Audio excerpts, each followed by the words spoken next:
Mycobacterium tuberculosis, जिसे आम भाषा में तपेदिक या टीबी भी कहा जाता है। टीबी का इलाज संभव है और इसके लिए कई सारी दवाइयाँ भी उपलब्ध हैं, मगर इसके बावजूद विश्व में हर 20 सेकंड में एक आदमी टीबी का शिकार ज़रूर हो जाता है। कई सालों से, या यूं कहें तो कई सदियों से, भारत देश ही नहीं, हर देश में कहीं न कहीं तपेदिक ने अपनी जड़ें फैलाई हैं। चाहे गरीब हो, चाहे अमीर, हर तबके का व्यक्ति इस ट्यूबरकुलोसिस की चपेट में आया है।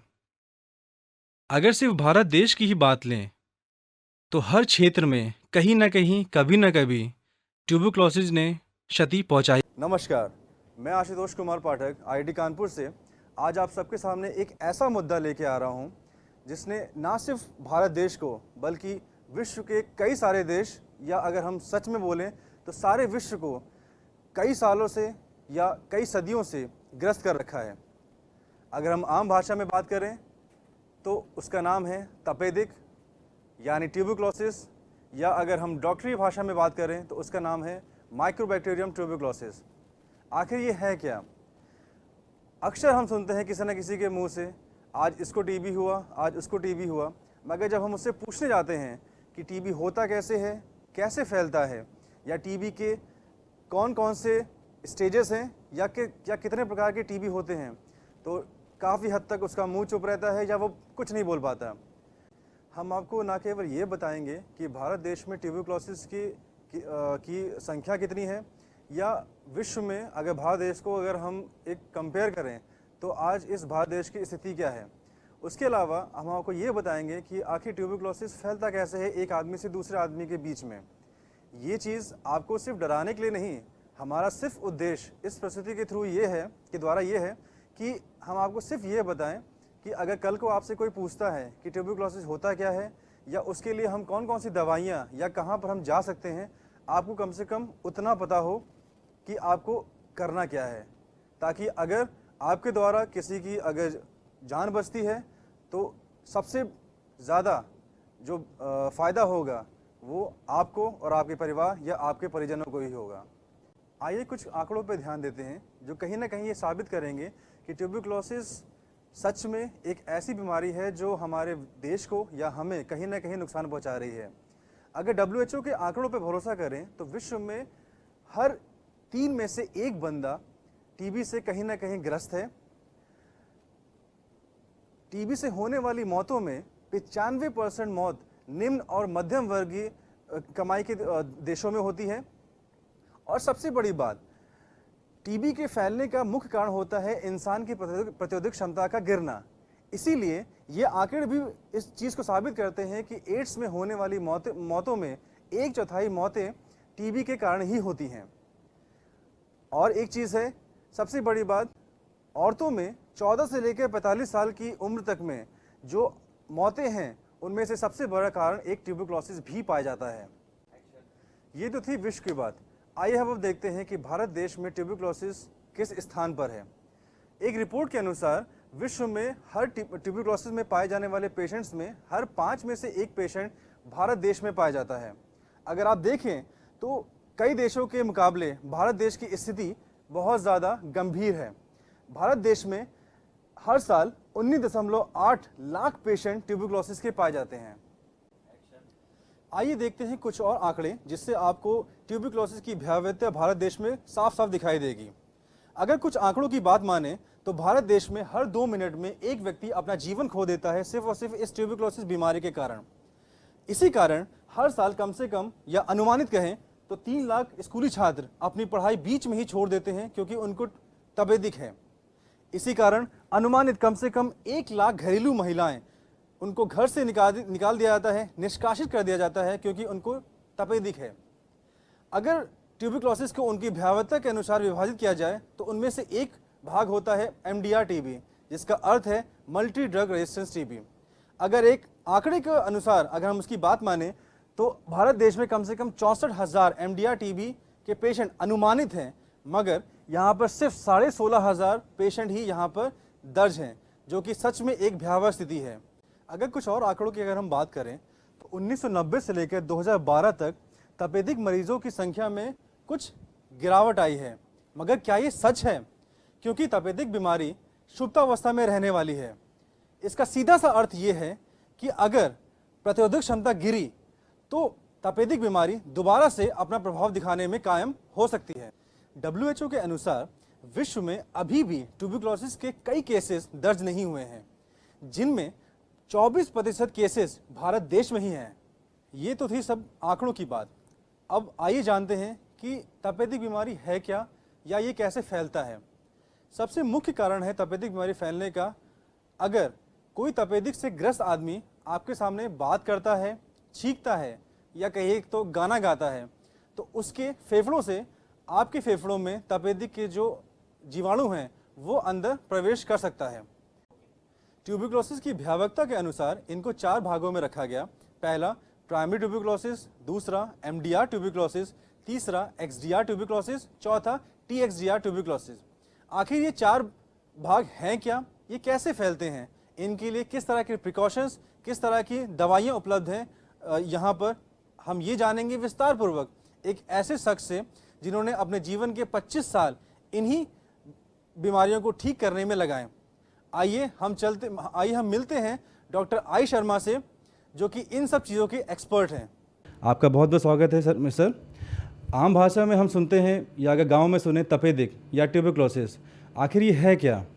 ये एक कीटाणुओं द्वारा फैलने वाला रोग है। इसको फैलाने वाला कीटाणु माइक्रोबैक्टीरियम ट्यूबरकुलोसिस कहलाता है। ये मनुष्य के फेफड़ों में भी हो सकता है और कोई भी अंग मनुष्य का टीबी से अछूता नहीं है। इस जीवाणु के एक बार शरीर में पहुंच जाने के बाद अगर मरीज़ का स्वास्थ्य अच्छा है तो ये बहुत समय तक बिना कोई गतिविधि करे शरीर के अंदर बना रह सकता है, और जैसे ही उसका उचित वातावरण मिला तो वो बीमारी के स्वरूप में अपने आप को प्रकट कर सकता है। सर, उचित वातावरण से कहीं आपका ध्यान मनुष्य के प्रतिरोधक क्षमता की तरफ तो नहीं है? प्रतिरोधक क्षमता की वजह से, अगर प्रतिरोधक क्षमता मनुष्य की किसी भी वजह से कम हो गई है तो ये कीटाणु मरीज में अपना प्रभाव शुरू कर सकता है। माइकोबैक्टीरियम ट्यूबरकुलोसिस जो कीटाणु है, इसकी एक खासियत है कि ये किसी भी कोशिका में बिना कोई गतिविधि करे पड़ा रह सकता है और शरीर की अपनी प्रतिरोधक क्षमता इसको मारने में कामयाब नहीं होती। और इनके सिम्टम्स क्या हैं, कैसे दिखेगा? अगर ये डॉर्मेंट पड़ा हुआ है तो किसी भी तरह नहीं आपको पता लगेगा। हम लोग कुछ टेस्ट कराते हैं जैसे PPD टेस्ट, मॉन्टूस टेस्ट। अगर वो पॉजिटिव आते हैं तो हम लोग ये कहते हैं कि कभी न कभी इस बीमारी से इस कीटाणु से मरीज़ का संपर्क हुआ है, लेकिन वो 100% एक्यूरेट नहीं होते टेस्ट। इसके अलावा डॉर्मेंट स्टेज में कोई भी तरीका पता लगाने का नहीं होता। जब किसी व्यक्ति को ये बीमारी के तरह उत्पन्न होता है तो अगर फेफड़ों में है तो फेफड़ों में गिल्टियाँ बनेंगी और उसके लंग्स में पैच आएंगे। अगर किसी पेट या हड्डियों में है तो वहाँ पे लक्षण दूसरे होंगे, लेकिन वहाँ अपनी ये परिस्थितियाँ उत्पन्न करेगा। और सर, इस टीबी के स्टेजेस कितने हैं, कितने? ये जब ये जो बचपन में होती है दैट इज उसको हम लोग प्राइमरी ट्यूबरकुलोसिस कहते हैं और उससे बनी हुई बीमारी को प्राइमरी कॉम्प्लेक्स कहते हैं। ज़्यादातर बच्चों में प्राइमरी कॉम्प्लेक्स बनने के बाद ये कॉम्प्लेक्स अपने आप नष्ट हो जाता है और वो उनकी फेफड़े की गिल्टियों में पड़े रहते हैं कीटाणु बिना कोई गतिविधि किए हुए। सेकेंडरी ट्यूबरकुलोसिस जिसको हम लोग कहते हैं, सेकेंडरी ट्यूबरकुलोसिस वो होती है जो प्राइमरी कॉम्प्लेक्स बनने के बाद बदन के किसी भी अंग में हो। ये जो चेस्ट की टीबी हम लोग आमतौर पर देखते हैं जो बहुत आम है बीमारी, ये एक तरह से सेकेंडरी ट्यूबरकुलोसिस होती है जो किसी बच्चे के कीटाणु के संपर्क में आने के बाद प्राइमरी कॉम्प्लेक्स बनने के बाद जो कुछ समय तक डॉर्मेंट पड़ा रहा है उसके एक्टिवेट होने से होती है। ये एमडीआर या एक्सडीआर या टीडीआर, इसका पता सिर्फ मरीज़ का एग्जामिनेशन करके नहीं लगाया जा सकता। मरीज़ के लक्षण वही रहेंगे, बुखार आएगा, खांसी होगी, वज़न कम होने लगेगा, भूख ख़त्म हो जाएगी, लक्षण वही होंगे। उपचार इसका उपचार डिफरेंट होता है, उसी उपचार के वजह से इसको ये विभिन्न नाम दिए गए हैं। क्योंकि ट्यूबरक्लोसिस का कीटाणु लंबे समय तक दवा देने के बाद ही नष्ट होता है शरीर से।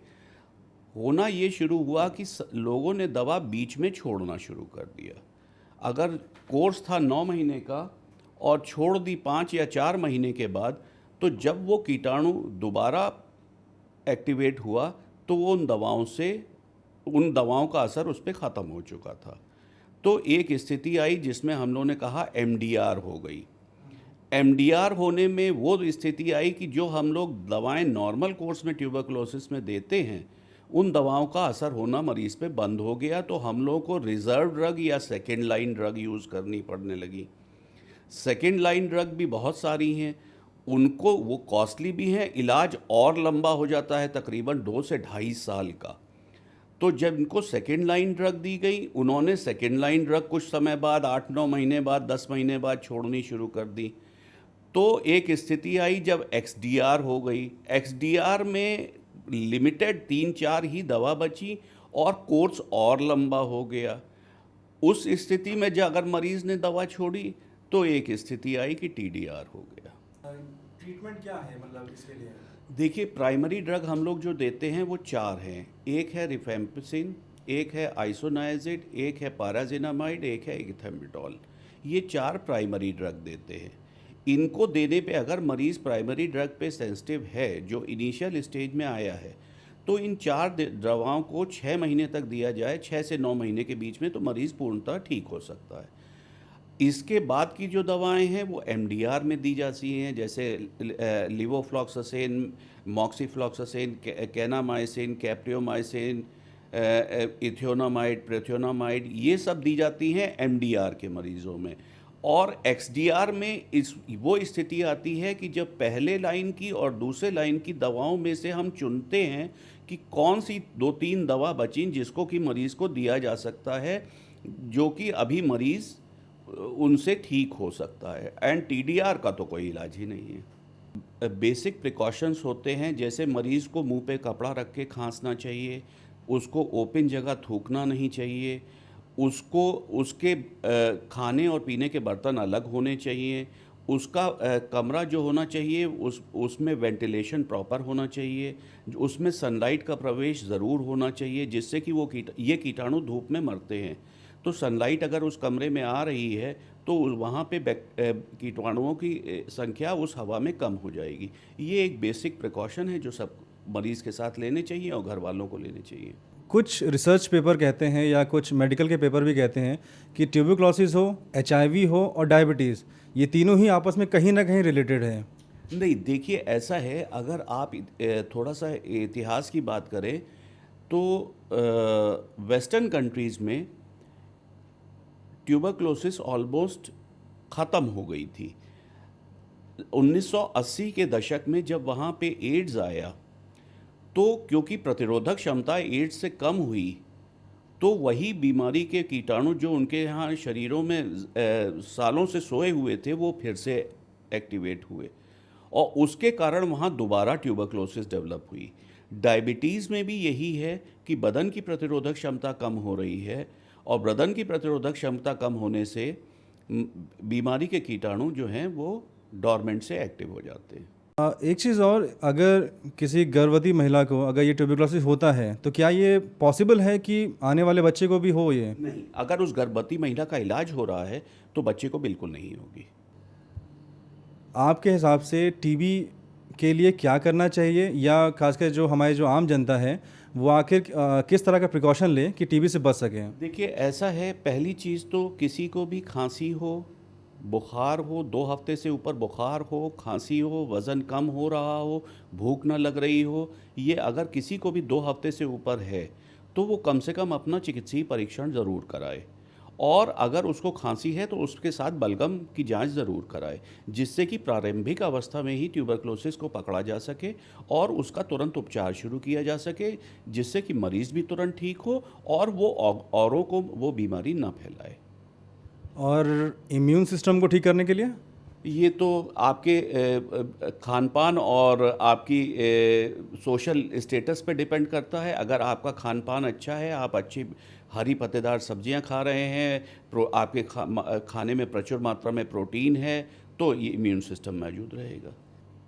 चलिए, बहुत बहुत शुक्रिया सर।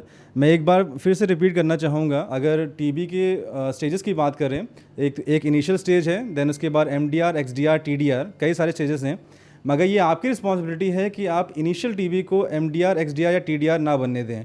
इसके लिए सबसे अच्छा उचित आपने बताया कि आप फलदार सब्जी, मतलब हरी सब्जियाँ खाएँ, अच्छे फल खाएँ, अपना इम्यून सिस्टम यानी कि प्रतिरोधक क्षमता अपना पूरा करें, और सबसे बड़ी चीज़, अगर किसी को टीबी है उसे हे दृष्टि से आप ना देखें। Thanks a lot sir, thanks a lot sir. Okay.